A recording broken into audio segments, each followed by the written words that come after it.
Okay, today on BoneChat number 100, I can't believe this is 100, we have John Alleman.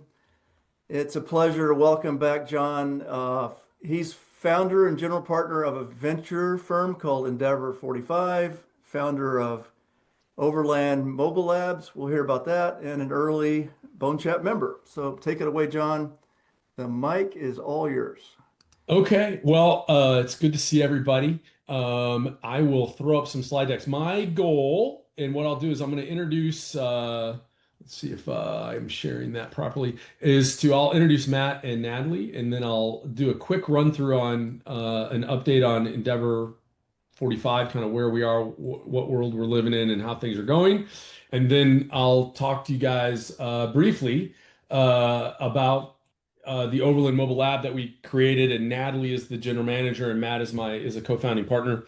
Let me introduce Natalie. So Natalie Zuniga came over to help with Endeavor 45, kind of on the venture and product development side.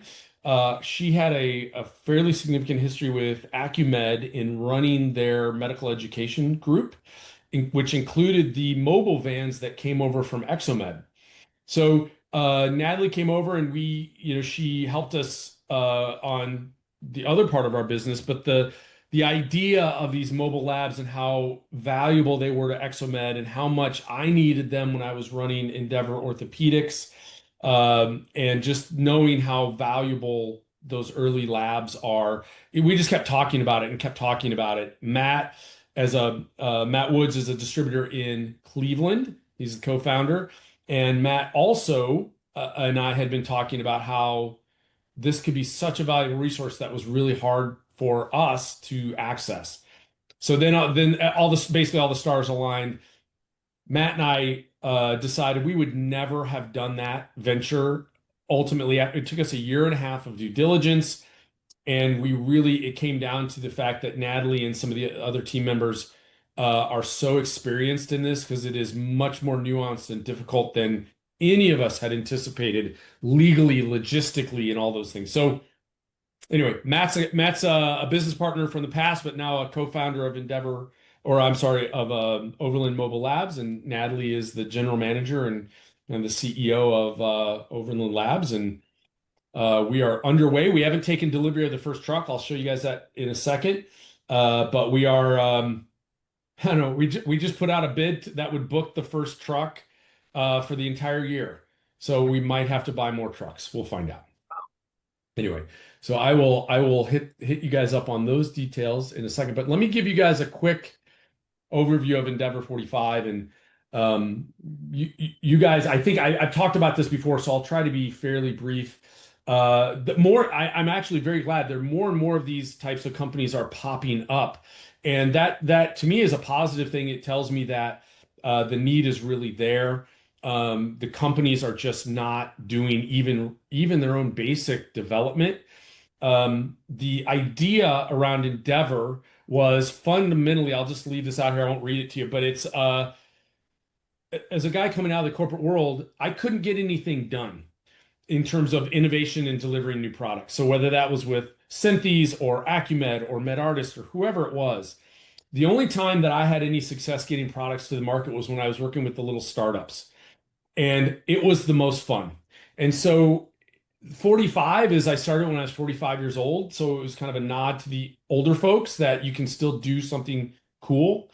And the whole goal was somebody has to take responsibility for delivering innovation in this space for patients, and for, like, who else is going to do it? Everybody else is bailing on it. At least that was my experience.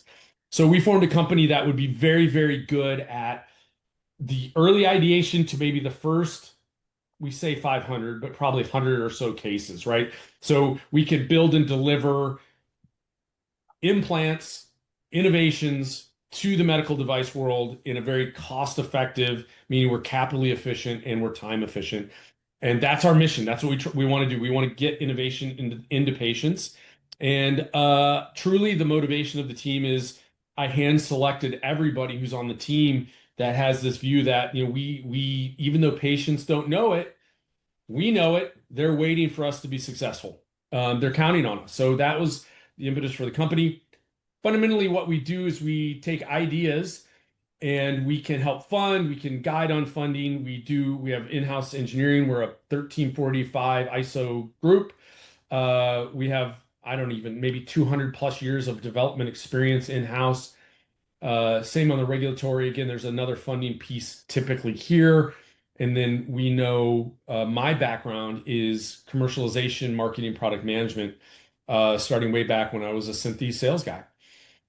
So we were able to add that commercialization and market understanding at the beginning, which is important. You guys have probably all seen products that get started and like, oh, there's no market for this. There's no code for this.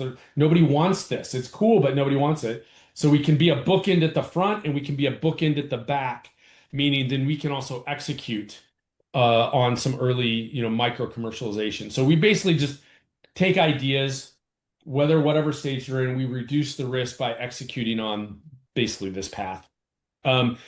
Anybody who's tried to develop a medical device on their own, or my doctor friend and my aunt who's an engineer, and we'll put all the pieces together, those gears grind.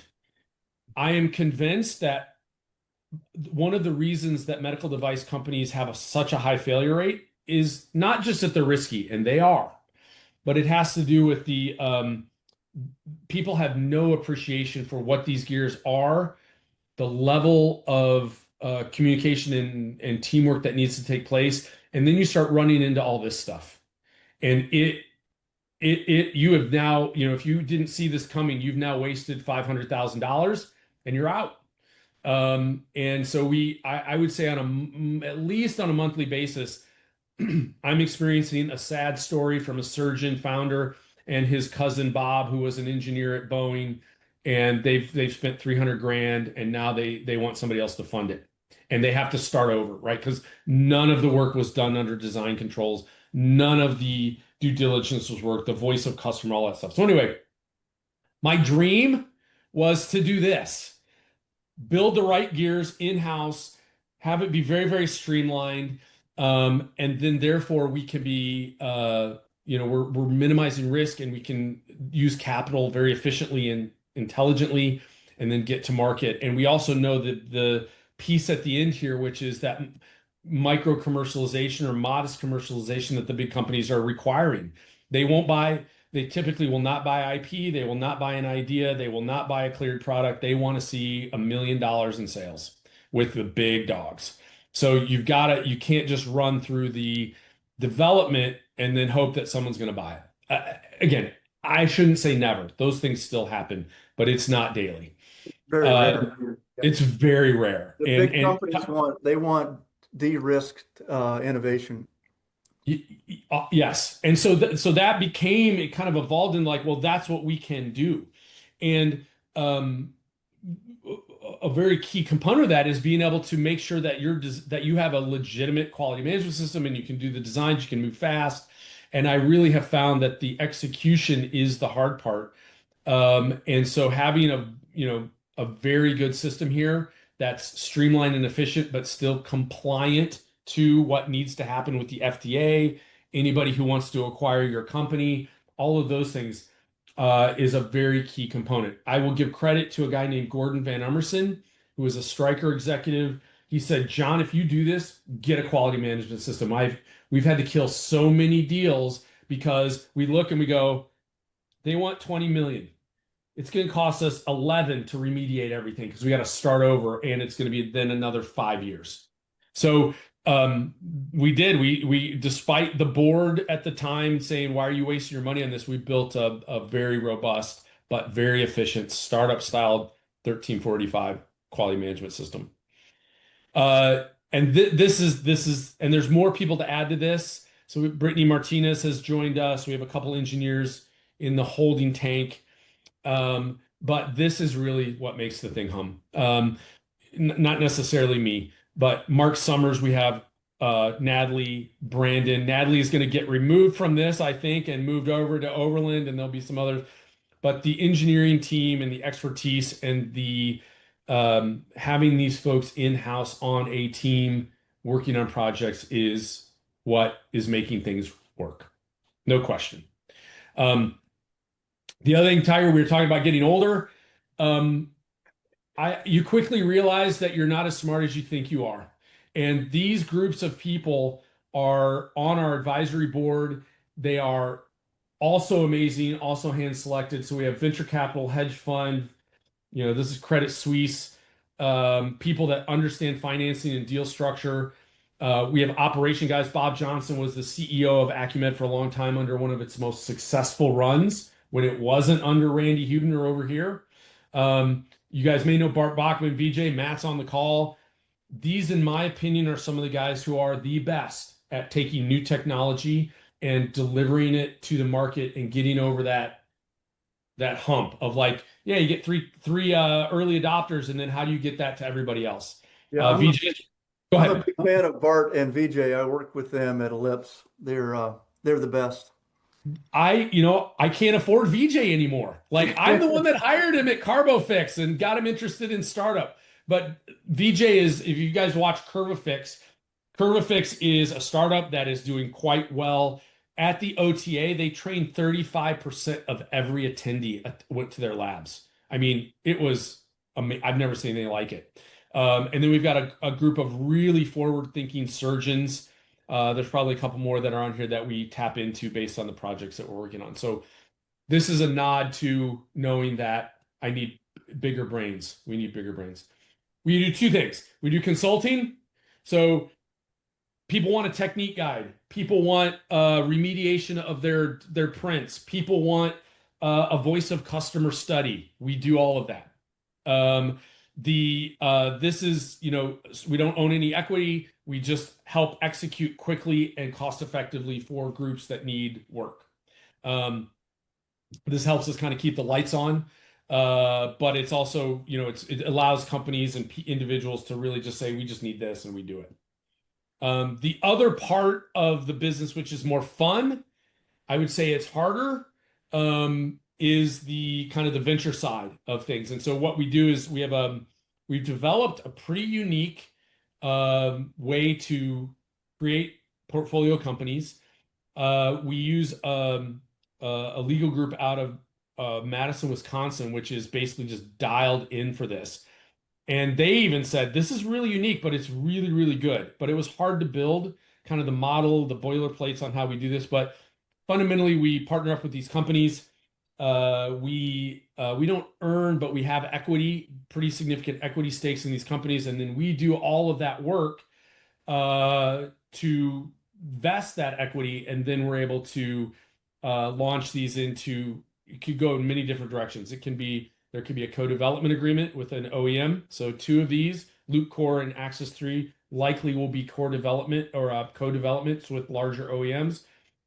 Cora Innovations, and I'll give you guys a little detail on these things in a second, is likely going to be a standalone that will be an acquisition or may get folded into another company that we're working on right now. So the whole piece here is that we will do, Endeavor 45 is able to deliver that early stage, pre-seed, seed stage work very efficiently and very cost effectively, and getting these products to market so then they are either able to commercialize on their own if that's the best path, or to be acquired or licensed. And so I'll give you guys a little detail on LoopCore. LoopCore is a soft tissue suture-based company that works in extremity medicine and maybe some other, but right now kind of extremity orthopedics.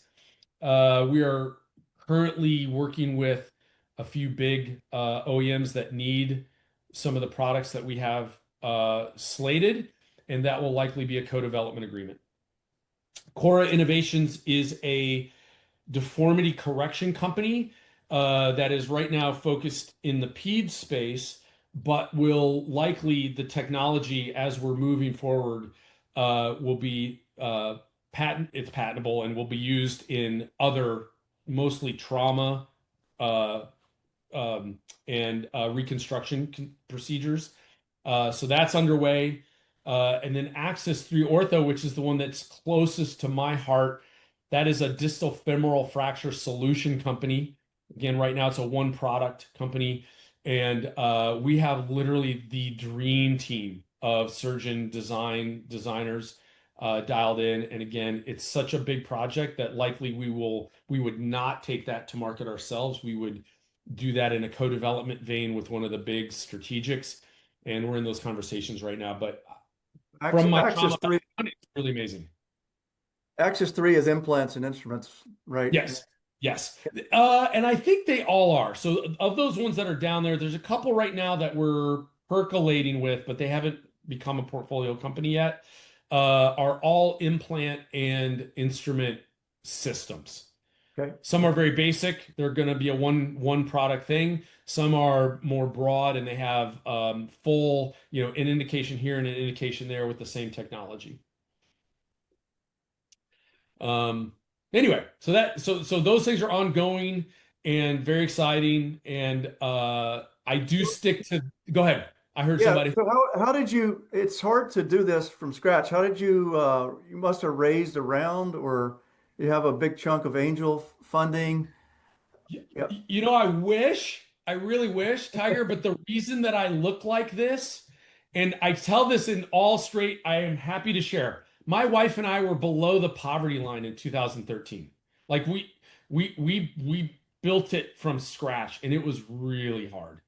Now, that being said, there's some of the way that we do it is kind of built into the kind of the proprietary trade secret way that we do it. But the funding has come in from various sources to fund these ventures. Okay. So from us, some of Family, it from friends. Yep. founders, yeah. But keep in mind they're all pre-seed and seed, so it's pre-early stage stuff. So it's not tens of millions. Yeah. Hundreds of thousands to get them started. Yeah. Yeah.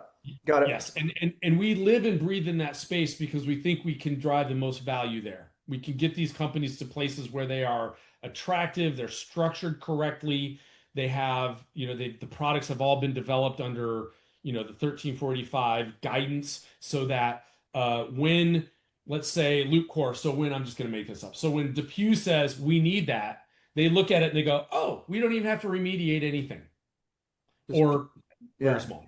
Yeah. Yeah. Um, so uh, I can tell you it hasn't been hard, but I'm glad that we did it. And some of it, honestly, has been good luck.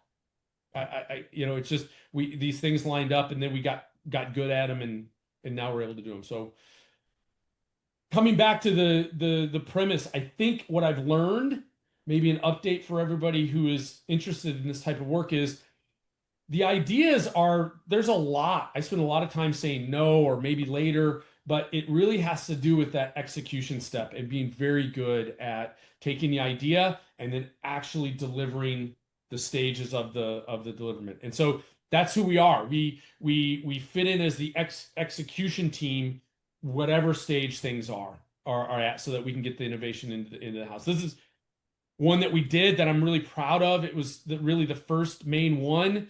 They share my name because the truth was we were lazy, and I just said, "Hey, why don't we'll just do a modification of Endeavor 45? Who cares? We'll just do it. It'll save us some money on the branding." And so Endeavor Orthopedics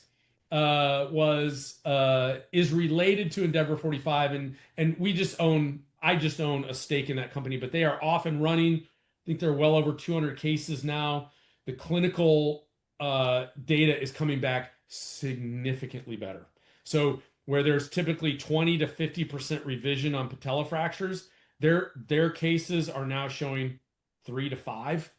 And Wow. that is aligning with some of the other independent clinical trials that are talking about patella fractures that don't really deal with this system particularly. So This secret sauce is you've married mechanical fixation with soft tissue repair.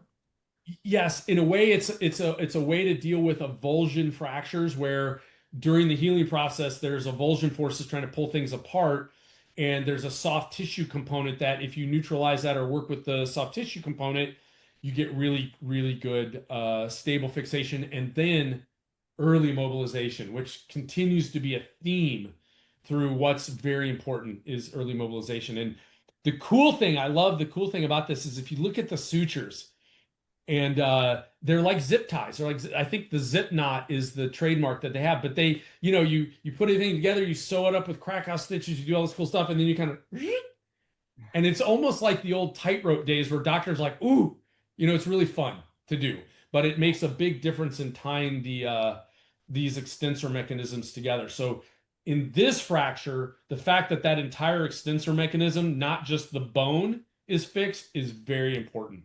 If you look at a lot of the solutions today, most of it deals with the bone and maybe the adherence to the soft tissue here, but it rarely does it include the quads, tendon, and patellar ligament really being dialed into the whole thing.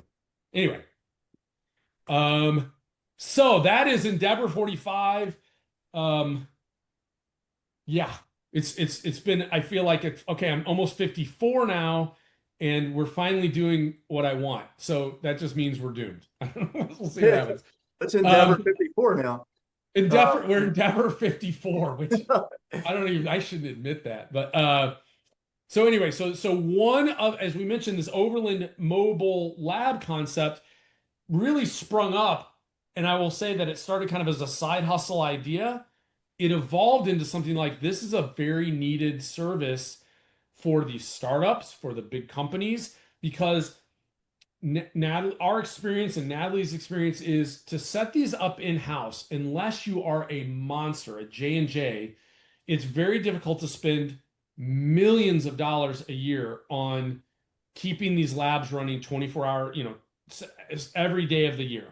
And the return on that can be questionable. So in Acumed's case, let's say you're training on a 10-year-old elbow platform. This might help a little, but it's not going to help a lot. But when you're launching a new product or when you need to convert a big time doctor, this is very helpful because you can show up at their house and show up at their clinic, and within an hour, they're like, "We love this is amazing."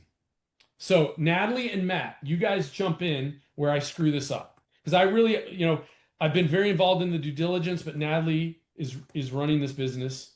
Um, we believe that, obviously these training components are very important. One, patient safety, patient understanding. I don't know about you guys. I used to be in the field a lot, and you'd go in and you'd be like, yeah, it'll be fine. We'll figure it out. And you're like, oh God, please let me show it to you before the case. And they're kind of, that never seems to be wonderful. So we believe fundamentally for everyone involved, the training is not really optional. The other thing we noticed, so when I was at Endeavor Orthopedics, the board was on me. We need cases. So how do we get cases? The implant was something that you needed doctors to touch and feel and look at and use, and then the aha moment would come on. So we try to set up labs, and they'd be like, "Well, we maybe next October," and then I'd have to take vacation time, so the timeline to get to those doctors that were heavy patella plate users or thinkers was unbelievable, right? So they were so busy, they had families because they were typically right in the pinnacle of their career. We couldn't get them anywhere. So, set up in a hotel, that was never good. That never felt good. We decided not to do that anymore. And so I called Exomed. That's how I got to know John Holler. I said, "Hey, I want to rent your vans." And they were like, "Yeah, no, you cannot." I'm like, "Can we ride with you? We'll do a co-share." No. So long story short is I needed one as a startup CEO and I couldn't get one.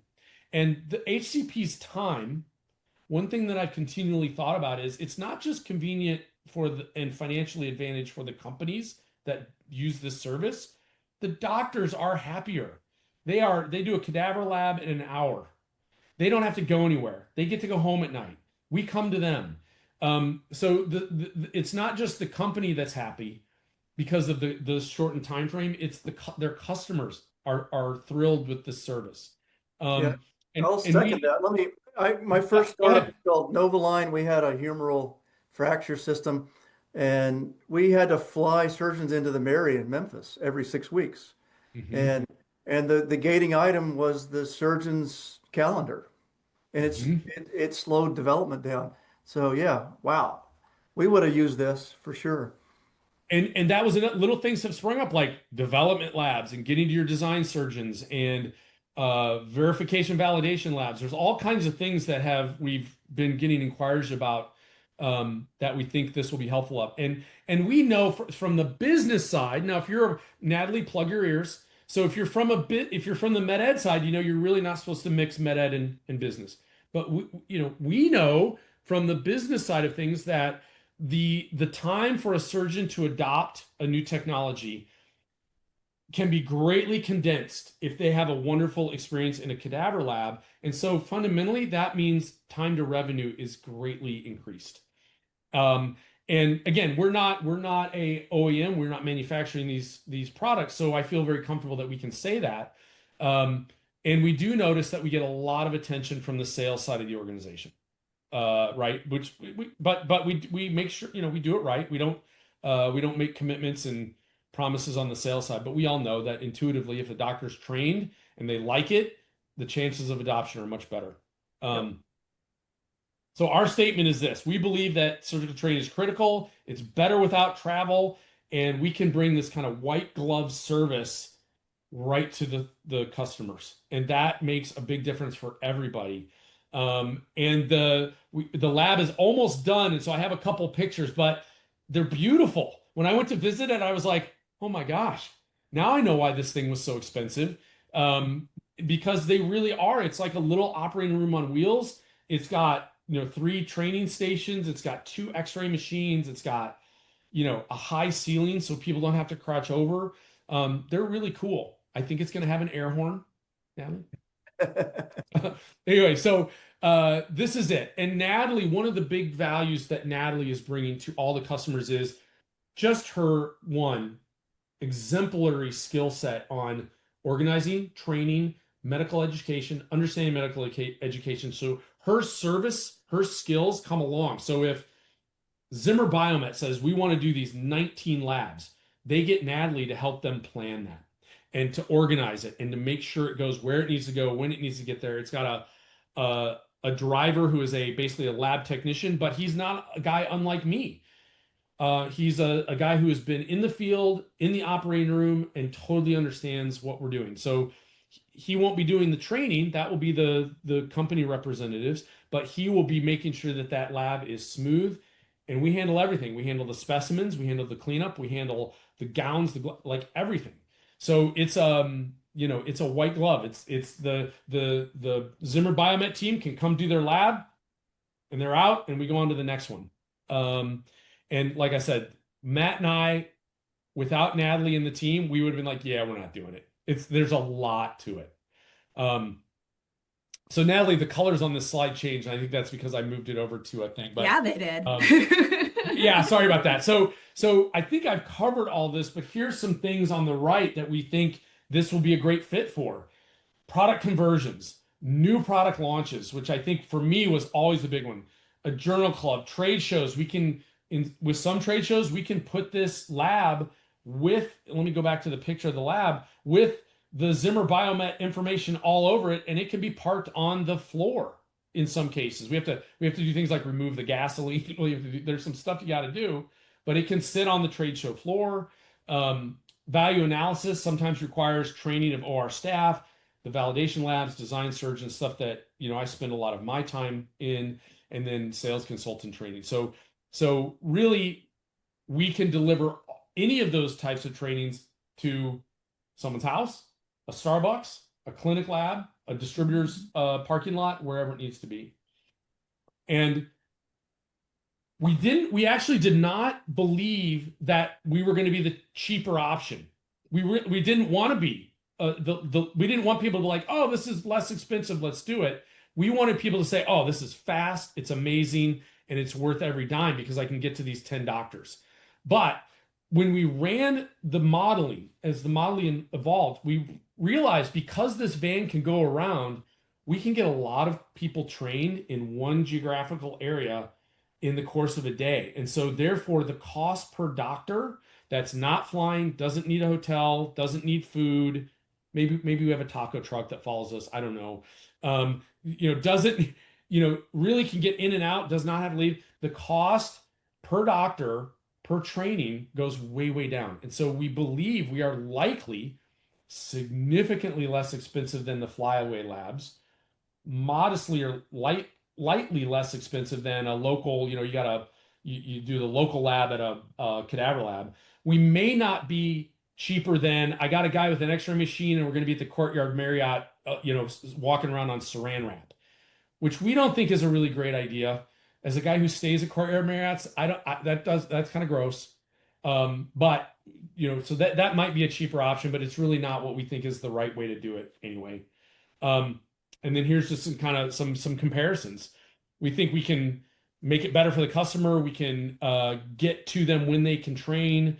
And we can really ramp up the adoption curve for those new companies very quickly. So likely, you know, we probably wouldn't train on K-wires, right? Because that would take a long time to recoup your cost. But basic implants at the ASPs, even the more competitive ones that they're going for, these labs would pay for themselves very, very quickly if you target the right people. Hey, Laura Land's got the first comment question. Yeah. Yeah. Hey there. Having worked for Hi. one of the big fours where we developed our own mobile lab and took it around and then mothballed it, a few years later, I have a few questions. Yeah. So you're dealing with cadaveric samples, right? Yes. Yes. Okay. So do you have a support vehicle that comes along with the lab, or are you managing all of that inside? So we had a semi and a support vehicle and Mhm. a team of people who were handling the tissue. So how are Mhm. you planning to kind of manage that? Yeah, and I'll let Natalie add some color commentary in here, but essentially, we're doing it very similar to the way that Acumed had did it. So we're managing it all in-house. Mhm. Our tissue suppliers, which Natalie will give you their acronym, we have a handful of them, this was all part of that due diligence. So we have alarm systems, locks, 24-hour video cameras, et cetera, because we have to maintain monitoring when there are specimens on board, and then the specimens are couriered in, and then they are couriered out. And so there is some heavy logistics which we take responsibility for. We do. But Natalie, what could you add to that? Yeah, we're working with AATB certified vendors, right? So Matt and John have listened to me yap a lot about how important it is that we are sourcing our tissue ethically. And so, you guys are obviously familiar with AATB certified vendors. It is kind of the highest standard, but with that comes some pretty strict requirements on storage. So, like John mentioned, very tight security on these units, auditory alarm systems, camera systems that'll ping from my cell phone or driver's cell phone if there is a breach ever. And then on board our unit, we also have fridge refrigeration that can hold our specimens overnight. But really, the intention is that these specimens are not spending very much time on our vehicle. They're coming in, they're being used promptly for their training, and then they are shipping back out to the tissue vendor for appropriate disposition. It's a very similar method to what I ran at Acumed, and we had quite a bit of success with it. And these tissue companies are catching up to realizing that mobile education is kind of the way of the future. There's a lot of companies looking to go this way. Yeah. Yeah, I congratulate you for this idea because I think it's a great idea. I think, one of the challenges that we had in my tenure with this company was Mhm. that, the lab is only really as successful. We had some that were hugely successful because Sure. the local sales team was really on board and they did a really good job. But we had some that were also not successful for the contrary reason. Mhm. And so I think that you guys sort of shift the responsibility. You're going to get paid no matter what. So I think it's brilliant, whether you've got 100 surgeons that show up or whether you have 3 that show up. I think that you guys can be really successful with this because I do think it's really needed, and I think it offers an amazing service. And like I said, I think you guys will succeed. Even if Mhm. you have a less than stellar perhaps site visit. And so but I do think managing that and making companies really understand that you can't just roll a lab into town and expect it to be really successful. There's a lot of other stuff that has to go into it. And it sounds like you guys have the experience with coaching and consulting them to do that. So I think it's a really good idea, and I think I wish you guys a lot of success for it because I think it's a good service. Thank you so much. I mean, one thing that I'm like super passionate about is how do you make your education more than just one moment in time? And so by taking a lot of the pressure off of these manufacturing companies when it comes to the weight of the logistics in planning labs, right? That's all getting deferred to Overland. Let us handle those for you. It does kind of free them up for what's your follow-up plan, right? How are you gonna make sure that that training sticks and does ultimately move the needle for your company? And so we've already experienced this with some conversations with potential clients that I've shared with them. I'm like, I will be throwing a lot of questions at you when we're partnered together because I want this to be the most impactful thing that you've done for your business this year. Cool. All right, Al's up and then Raymond. Hey guys. So I'm sitting here listening to you, and this is transparently, this is very relevant to my world. I happen to be invested in a lab in the Philadelphia market. And they have some, I think we're up to 4 now in the mid-Atlantic to, Virginia area. But, I'm just going to be full transparent. I mean, it's still a challenge. So I'm a distributor, for a long time and doing other things. And I'm also developing and launching a new device, not an implant, but so I've got this balance where I, even using my own invested lab, there's a certain cost to that, but then moving people and getting them and coordinating HCP schedules and even the design and board, evaluators is difficult. So oh yeah, I pitched this as a value add, even for like our region, as is this a revenue stream we should pursue? And I got shot down because I think there's cannibalization there, right? We don't want to avoid. We have meeting space and didactic space and all that stuff if you want to host regional labs. But I've in the last 3 months had to pay for surgery centers and places that are not as accommodating to the medical device world, and it's a struggle. yeah. So depending on how you guys are rolling this out, costs and different things, and how you are comparatively to moving people and getting them coordinated to come into a certain location that you can offer a larger scale lab. This is definitely a needed solution.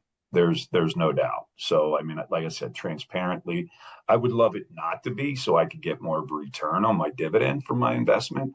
But the reality is I can't sit here in front of anybody like Matt or John, any of us who've been in the distribution business, and talk without honesty, right? I mean, this is a challenge. This is a challenge for us. And you're absolutely right that no matter how simple the product is, well, I'd really like to do a lab. And I find myself as a founder and investor in now launching a company, as I kind of get my back up. Like, really? You really need to do a friggin' lab on this? Like, this is about as basic as you get. But it's what I used to tell when I was working with my buddy Jay Parvizi and his group, like with all these, virtual and the glasses and the VR. Yeah. You just need the lab. You need the hands-on lab. So I commend you, because I think there is a space. Like, if it didn't look really bad, I'd say come to my area and start rolling around. But I think my partners would kill me. But maybe I could do it secretly, where nobody knows. And if I got to go to North Jersey instead of Philadelphia, it would be a service. So I don't see I don't see a single hurdle to adoption with this, with you guys. I don't see a single hurdle. I think you are truly providing a solution. And Matt, don't write my name down and go telling my partners that I'm giving you information.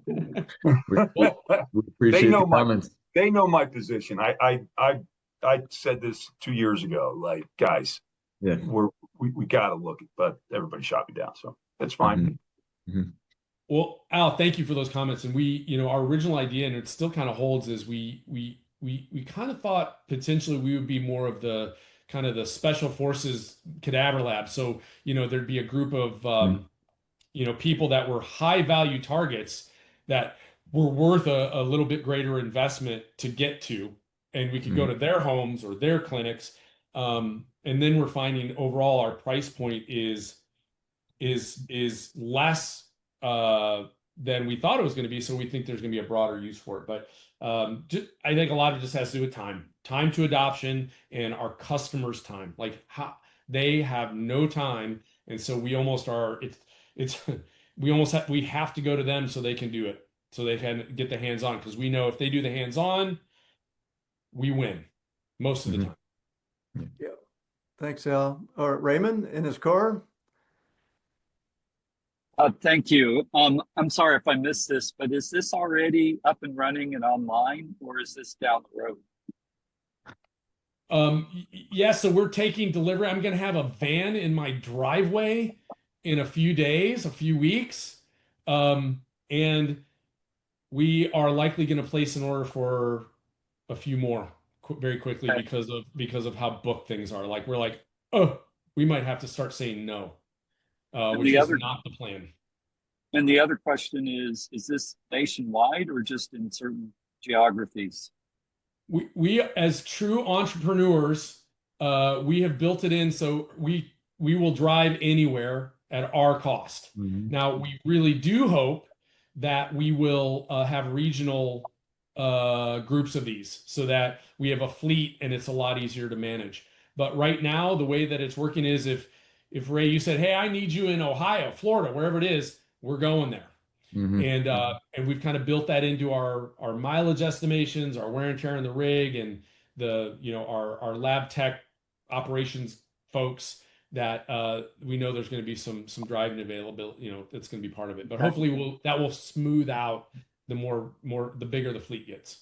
And then one last specific question. Do you plan to have the C-arm capability? Yes, we do. The first one has two available. Okay. I presume not an O-arm. No, we can do it's the ones that we're using right now are the smaller tabletop extremity ones. We can get the small C-arms in there, and we likely can get a regular one, but there's more outfitting and regulatory pieces. So that was, big year and a half of all our due diligence was working with finding out what all the states require, right? And that was no joke. So we've got that fairly well sorted. There are some states that are, we're in the bureaucracy hell that is, but we believe we've got it pretty well figured out. Thank you. There are places to make big mistakes, and we're trying not to do that. Imagine getting pulled over on the state line and you've got body parts and radioactive stuff on your van. Yeah. You better have some paperwork. Excellent. Kyle's up. Can I ask you about Endeavor 45? Yes, sir. Okay, so can you tell me, what is the bare minimum that you look for to begin engagement? Is there a certain set of milestones or things before you would want to talk to somebody that's going to maybe become one of those portfolio companies? In the very beginning, we take all comers and kind of filter them out, and we're transparent on how things work, and we're doing a few of those right now where we're kind of looking at everything, and then we get a non-disclosure in place. We make sure that we don't have any immediate conflicts of interest, right? And if we do, we disclose that and say we probably can't talk because we're doing a similar project. We then do kind of the vetting procedure. We ask lots of questions. Those questions come back to us, and then we say, oh, this is probably a good fit for a client. We can just drive this forward, or it comes back and we say, this is amazing, and we'd really like to be part of this, and then we can make a venture proposal. We're obviously more selective on the venture proposal because obviously there's a lot more risk for us there. And we're basically betting, we're gambling on those ventures. So they have to curtain a series of ideas. And for us, that's typically, do we, Endeavor, I believe this will make things clinically better? Do we believe it will make things economically better? And I don't mean a $10 cheaper screw. I mean, is this, by improving this procedure, is everyone going to win, or most people in the healthcare environment going to win? Hospitals, insurance companies, then all of that. And then the last one is, uh, is this going to help doctors and patients with their satisfaction, which is kind of the triple aim, right? And it's now been expanded out into like the quadruple aim. But we really we start at those questions and we say, do these tick the box? And if they do, and we think we could be really, really good at delivering the technology, then we may move into a venture proposal. But I can tell you, I spent a lot of time saying no, and there are heartbreaking stories that happen. And it's kind you're like, oh my gosh, that doctor put $500,000 in, and it's a cool idea and it might work, but they're going to have to put in another 300,000 just to get them where they think they are, because they did all of that stuff kind of in the back room. So it's I guess it's kind of toughened me up a little bit. I'm still polite and professional, but I do see some sad stories from time to time. And Got it. Thank you. good Yeah. question. Blake's got a question. Yeah. I'll just show some pictures just because they're cool. Look at those tires. That was my doing. Cool. Blake, can we hear you? Oh, I got to allow him to talk, I think. Sorry, my fault. Can you hear me? Yes. Oh, okay. Sorry, y'all. Yeah, this is Blake. I was obviously an Arthrex distributor for most of my career, so we built Yeah. our own lab. Yes. And it was more of a toy hauler, but we built it really from the frame up. And we had 2 full arthroscopy stations because our goals were really everything we were doing was arthroscopic. And I can tell you, I like your idea of having the truck instead of pulling a trailer. That Yeah. way easier. And Yeah. so question, do you guys have arthroscopy capabilities for this? We believe so. We're running into some of this right now. We built you can see it's a pretty big space. When I got there, I was like, oh, that thing is a lot bigger. So we built it thinking that robotics as well as arthroscopy towers might be something that we're going to go after. So we do have we have a tall ceiling, and our next rig that we're likely going to place an order for, I suspect, is going to be built around having bigger towers and equipment on board. Again, still TBD, but that's we're working with a company that right now uses robotics, and so we're going to be right on the verge of being big enough for that system. Okay, because yeah, I mean, when you bring arthroscopy into it, it changes everything because now you gotta have water, you have to have suction, Drain floors. yeah, it makes it very complicated. I'm just gonna give you a heads up on that. Yeah. But Yeah. Nothing that's like all. a wet wooden floor, right? Well, yeah, no, we had a metal floor. I mean, it worked fine, but it does bring a whole new set of challenges when you're bringing in arthroscopy because Yeah. you have to have suction to work the shaver, and the arthroscopy towers are very expensive, and the shavers and all that stuff. So, well, keep us posted if you get those, if you can do that. And then you're saying you can go. So if I've got a lab in Bozeman, you guys can go drive this damn thing to Bozeman. Yes, and I'm going to be the driver because I want to go to Bozeman. I think we'll be fighting over who's going to Bozeman, actually. Yes, we would show up with bells on, and yeah, that's the one of our fleet drivers. He's like I said, he's a lot like me, a lot of commercial experience, a lot of OR experience, and they're those kind of folks are hard to find. They're kind of nomadic. They love living on the road. They love having their mountain bike ready to go, and they go somewhere and then they mountain bike or ski or whatever. So we will go anywhere in the lower 48 that's that we're asked to go. Yeah, no, that's critical having your operator. I had a guy that worked for me that, he ran my warehouse, but he also ran the lab, and we were able to park it inside the warehouse. So oftentimes we'd have local surgeons just come over after work, and we would just, fire it up inside the warehouse. So that was really nice. Yeah. But having our guy was Angelo, he was just so good at just organizing everything, and that was key to the success of it. But yeah, when I sold my distributorship, I sold my lab to the guy in Dallas, and he's got 2 or 3 of them now. So it's a Yeah. good thing. You guys are onto something. Congrats.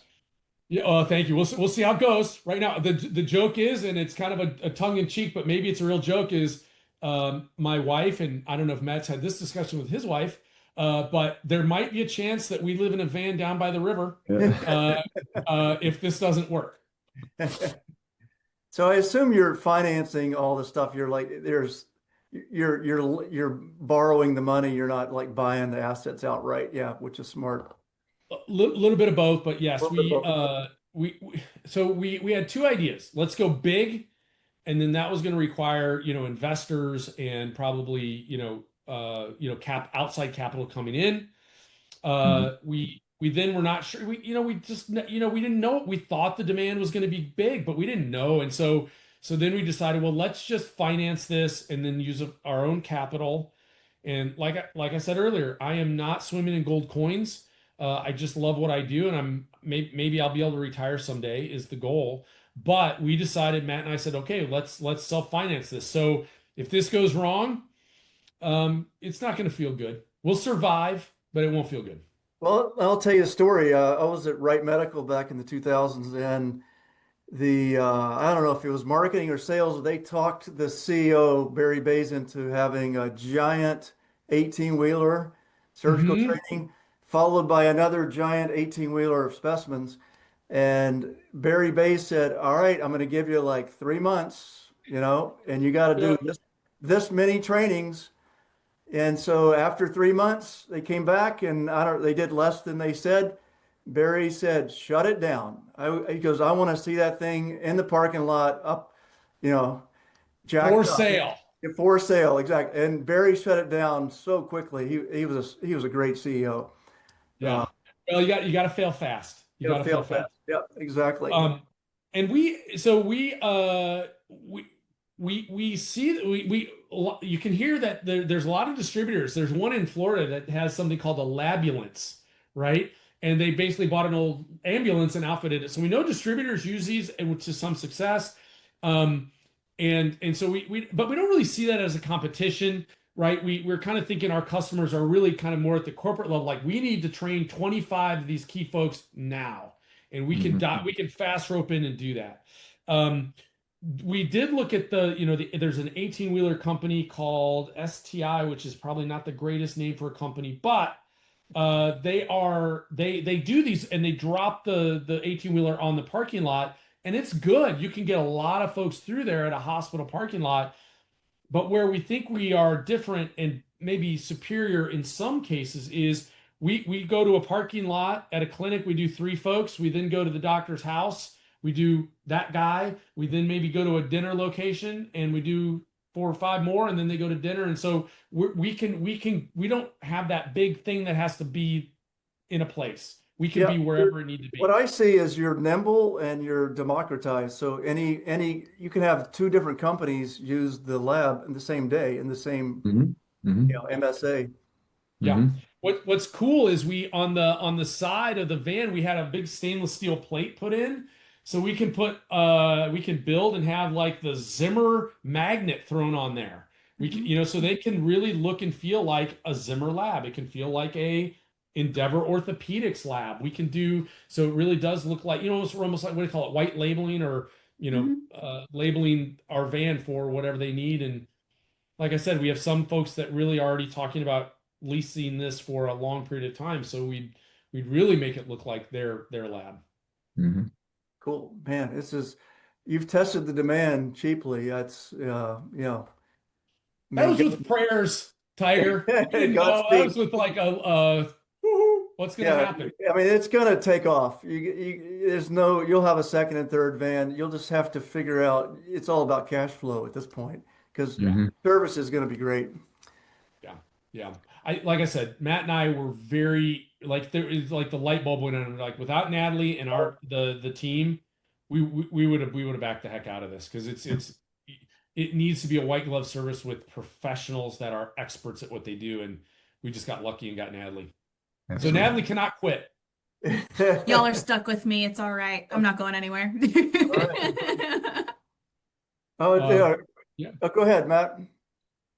No, Oh. so yeah, just to reiterate, so what John said, we're excited about launching this, and the early voice of customer suggests that there's certainly a demand out there, for this service, and we're optimistic that we're going to be able to add some additional units in short order and start to kind of run the geography and quadrants so that we can get to these customers in a much more timely fashion than we were shooting across the country. But we also want are going to challenge our customers to kind of challenge the status quo and how they're looking at education, right? And they often look at it only being in these brick and mortar particular situations. So the way in which we can get to customers faster, we're building out some revenue stream models to show lost revenue stream that they're missing out on by way of waiting to get to their surgeons, or waiting for their surgeons to get to training. So I think that's also going to be a very important tool for us as companies start to look at going towards mobile education versus their traditional brick and mortar. So,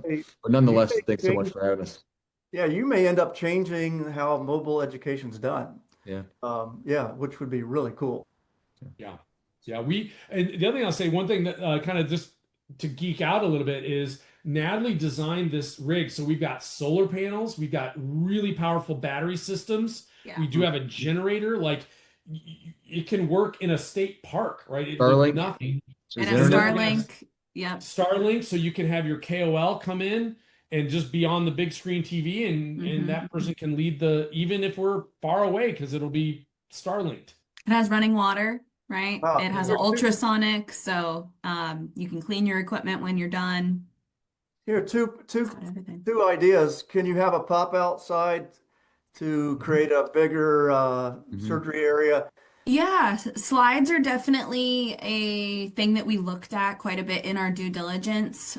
This unit does not have a slide. Is that something we could add? Absolutely. Slides can get a little funky because it's a thing that can break, and unfortunately they do break. And then John's doing a tilty whirl dance over there. You need to add like a 4-point stabilization system when you add a slide, typically, just because of that weight distribution. But is it something that can be added? Yeah, absolutely. Yeah. What Interesting. was I was going to show you guys something. Second question was, can you, if you're doing a training with a small group of surgeons, can you port that out in real time to a screen in an auditorium somewhere? I've seen that done before. In terms of like internet sophistication, yes, absolutely. We can send that out. We would just need to dial in the camera system a little bit, right? Yeah. And make sure that we have, the right mounts and whatnot. But there's no reason that we can't do it, especially with the power of Starlink, which is really great. Starlink's awesome. Yeah. Yeah. And I was just going to show the real important stuff here. See this canopy? We can throw that out, and we can have a fire pit and a taco stand, or an espresso machine, whatever we want to do, so that there could be kind of a place to hang out a little bit if you want. All right. Well, cool. Hey, we've gone over the hour. This is terrific. Shoot. All the best. This is definitely the demand. You just got to execute. So well done. Good job. Thank you very much for having us. It's very nice to see everybody. Yeah. And Tiger, I'm sorry I can't make them all, but now you know why I'm busy, but I try to get to all. Just hand everything over to Natalie and Matt. You are 100% correct. Appreciate it, everyone. Too funny. Thanks so much for the invitation. Take care. Good stuff.